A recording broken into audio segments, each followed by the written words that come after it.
এই বিবাহ হচ্ছে একটা ইবাদত। নারী পুরুষের এমন এক সম্পর্ক, এমন এক বন্ধন,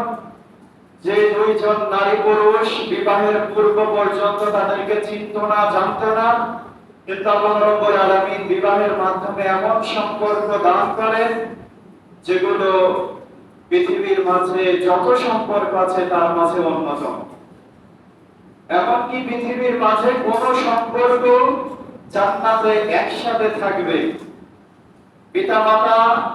এবং আমি সন্তান একসাথে থাকবো এমনটা বলা হয়নি। তবে যদি নারী পুরুষ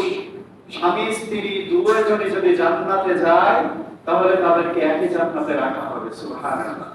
সেজন্য এটা খুবই মজবুত একটা ইবাদতপূর্ণ একটা সম্পর্ক। তাই আমাদের বিবাহটা হচ্ছে ইবাদত, সামাজিক কোন রীতি নীতি বা অন্য কোন সামাজিক অনুষ্ঠান নয়।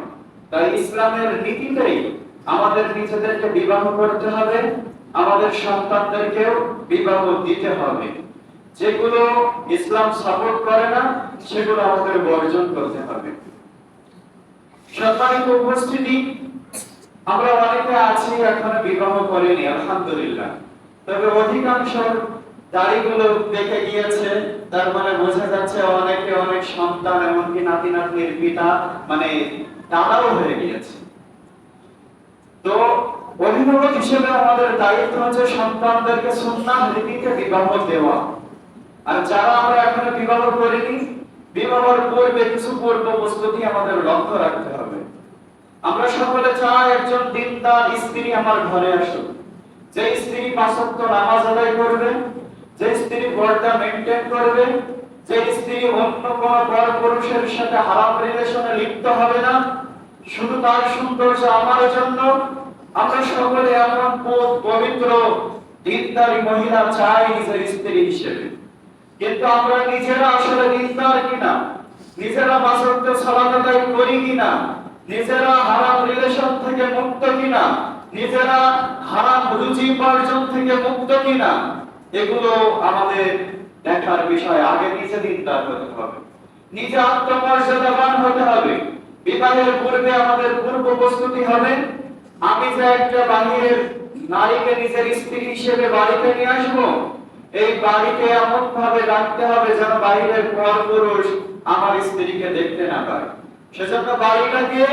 একটা বাড়ির ব্যবস্থা করা এবং প্রাচীর দিয়ে যে কোনো মূল্যে ঘেরা। সেটা হতে পারে আপনার টাকা বেশি থাকলে ইট দিয়ে দেয়াল দিয়ে দিবেন, টাকা কম থাকলে অন্ততপক্ষে বস্তা দিয়ে গাছের পাতা দিয়েও ঘিরে দিতে হবে, যাতে করে বাহিরের লোকজন আমার স্ত্রীকে দেখতে না পায়। প্রিয় ভাই বন্ধুগণ, আত্মমর্যাদাবান হতে হবে। এক সাহাবী রাদিয়াল্লাহু আনহু তিনি বাড়ি থেকে বের হলেন, বাড়ির ভিতরে আবার কি একটা কাজে দূর থেকে আসার চেষ্টা করেছেন। তো দূর থেকে তিনি দেখছেন যে তার স্ত্রী তার বাড়ির আঙ্গিনার বাহিরে বের হয়েছে, মানে এমন জায়গায় বের হয়েছে লোকজন তাকে দেখতে পাবে। এটা তার আত্মমর্যাদায় আঘাত লেগেছে যে আমার স্ত্রী আমার অগোচরে বাড়ির বাহিরে বের হয়েছে, মানে একটা বর্শা হাতে করে নিয়ে স্ত্রীকে রুখে যাচ্ছে যে তাকে কতল করে দিবে, মেরে ফেলবে। পরপুরুষে দেখবে মানে। তো তার স্ত্রী যখন বুঝলো যে আমাকে এখন মেরে ফেলার একটা উপক্রম হয়েছে, তার আগেই বলছে আমাকে মারার আগে আমার কথাটা তো শুনুন, ঘরের ভিতরে বিষাক্ত সাপ আছে, যার ভয়ে আমি ঘর থেকে বাহিরে চলে এসেছি। সাহাবীর আত্মমর্যাদা দেখেছেন? এটার নাম হচ্ছে আত্মমর্যাদা, যে আমার অবর্তমানে আমার স্ত্রী বাড়ির বাহিরে বের হতে পারবে না। এটার নাম গায়রত। তাই আমরা মোটরসাইকেলে যাচ্ছি, শ্বশুর বাড়ি যাবো, স্ত্রীকে সুন্দর করে সাজিয়ে নিয়ে যাচ্ছি, মুখ খোলা আছে, তার দেহ দেখা যাচ্ছে, হ্যাঁ, রাস্তাঘাটের মানুষ দেখতেছে, আপনার দোকানদার, ভ্যান চালক, রিক্সা চালক সব দেখতেছে, কিন্তু আমার ইতস্তত হয় না যে আমার স্ত্রীর সৌন্দর্য পরপুরুষে দেখতেছে। প্রিয় ভাই বন্ধুগণ, তাই বিবাহ করার পূর্বে আত্মমর্যাদাবান হতে হবে এবং দিনদার স্ত্রীর জন্য আল্লাহর কাছে চাইতে হবে, আল্লাহ আমার মাঝে হয়তো ত্রুটি থাকতে পারে, কিন্তু এমন দিনদার স্ত্রী দাও যেন তাকে পেয়ে যেন আমি আরো দিনদার হতে পারি, আরো দিনের প্রতি মনোযোগী হতে পারি। এজন্য আল্লাহর কাছ থেকে রব্বানা হাব লানা من أزواجنا وذرياتنا قرة أعين واجعلنا للمتقين إماما এভাবে আল্লাহর কাছে দোয়া করা যারা বিবাহ করেনি তারাও করবে যারা করেছে তারাও করবে কারণ এই দোয়ার বরকতে আল্লাহ হয়তো তাদের ওই যে নাখোশ স্ত্রী অল্প তুষ্ট নয় এমন স্ত্রী ঘরে এসেছে কিন্তু এই দোয়ার বরকতে হয়তো আল্লাহ তাদের মন মানসিকতা ভালো করে দেবে প্রিয় উপস্থিতি একটা স্ত্রী হচ্ছে আর দুনিয়া কুল্লুহা মাতা এই দুনিয়া সব হচ্ছে ভোগ বিলাসের জায়গা সবকিছু আরামায়েশের জায়গা ওয়া খায়রু মাতাঈ দুনিয়াল মারআতু সালিহা সবথেকে উত্তম ভোগ বিলাসের জিনিস মাতা হচ্ছে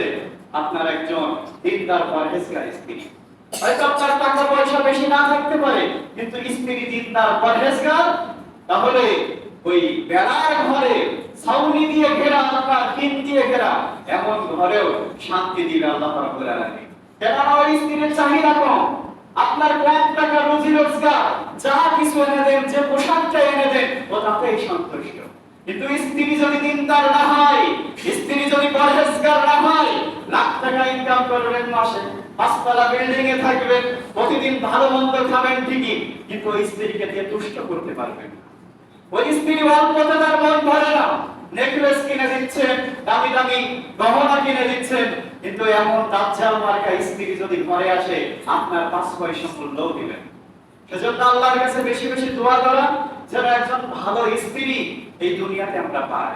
যেটা পেয়েছি সেটা যেন আরো ভালো হয় এজন্য আল্লাহর কাছে এই দোয়া বেশি বেশি করা রব্বানা হাব লানা মিন আজওয়াজিনা ওয়া যুররিয়াতিনা কুররাতা আ'ইন ওয়াজআলনা লিল মুত্তাকিনা ইমামা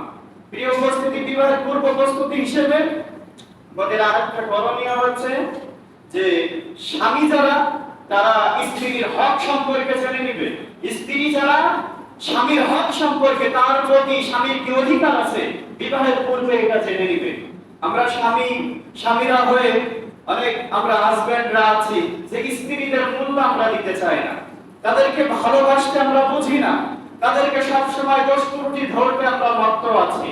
তারা রান্না করলে তাদেরকে প্রশংসা করতে হবে না আদা রাসূলুল্লাহ সাল্লাল্লাহু আলাইহি ওয়াসাল্লাম বা'আন ফাতুন রাসূল সাল্লাল্লাহু আলাইহি ওয়াসাল্লাম কখনো খাবারের দোষ ত্রুটি ধরতেন না হয়তো আপনার স্ত্রীর কোনদিন খাবার একটু লবণ বেশি হয়েছে অথবা ঝাল একটু মরিচ বেশি হয়েছে কিন্তু ওটাকে মুখ বুজে খেয়ে নেওয়া প্রশংসা করা তাহলে পরবর্তীতে আরো ভালো করে কাজ করার চেষ্টা করবে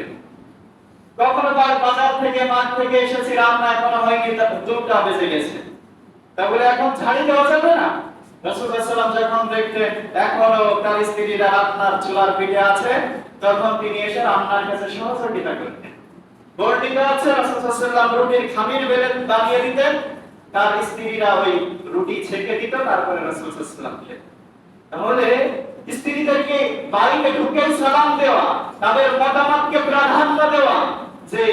5 টাকা আপনার মাসে 5000 টাকা ইনকাম তাদের পরামর্শ নিয়ে যেন যদি আমরা খরচ করি আল্লাহকে বরকত দেবেন ইনশাআল্লাহ সেজন্য তাদের যে পরামর্শ আছে এগুলোকে প্রাধান্য দেওয়া তাদের পছন্দকে প্রাধান্য দেওয়া মাঝে মাঝে তাদেরকে উপহার পরিবর্তন দেওয়া এই অধিকারগুলো বিবাহের পূর্বে আমাদের জেনে নিতে হবে তাহলে আল্লাহ রাব্বুল আলামিন আমাদের সংসারে শান্তি দিবেন সুখ দিবেন প্রিয় উপস্থিতি বিবাহের পূর্বে তালাকের মাসআলাগুলো ভালো করে জেনে নেওয়া যে কোন কথা বললে তালাক হয় হ্যাঁ একটা আপনি হাসির ছলে একটা কথা বলে দিলেন তালাক শব্দ উচ্চারণ করে বলে দিলেন 3টা শব্দ আছে যেগুলো হাসির ছলে বললেও সেগুলো কার্যকর হয় তার ভিতরে তালাক একটা স্ত্রীকে হাসির ছলেও এই ধরনের শব্দ আমাদের উচ্চারণ করা যাবে না আল্লাহ রাব্বুল আলামিন আমাদেরকে কবুল করুন আল্লাহুম্মা আমিন